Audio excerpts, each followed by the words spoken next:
Once you make or get your hands on a sourdough starter, they don't require much. Mine lives in the fridge, so I only have to feed it once a week. When you want to bake with your sourdough starter, you're going to need to go through 3 feedings to make sure it's happy and active. This is my sourdough starter directly from the fridge. It's separated, and the top is a sort of dark liquid that smells like rubbing alcohol.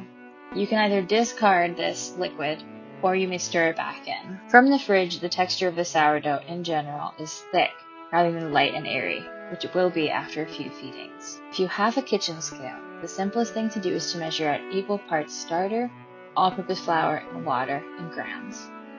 I generally do 100 grams of each, but that means I go through a lot of flour.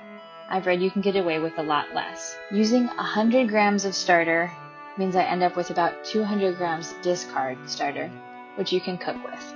King Arthur flour has great discard recipes.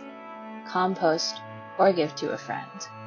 If you don't have a kitchen scale, you can use your regular kitchen measuring cups. I recommend a half cup starter, a half cup flour, and a 1/4 cup water. It's less exact, but starters are very forgiving. Mix the flour, starter, and water together in a bowl. It should look and feel like a paste.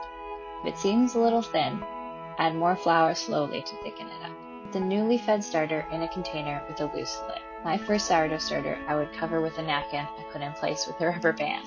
If you're planning on baking with your sourdough, you should do 2 more of these feedings to make sure it's active. I will feed my sourdough once in the morning, once at night, and then a final time in the morning before baking, keeping it on the kitchen counter because a warm environment is what the yeast requires. If you have no plans for your sourdough right away, you can put it back in the fridge for another week, as the cold slows down the yeast.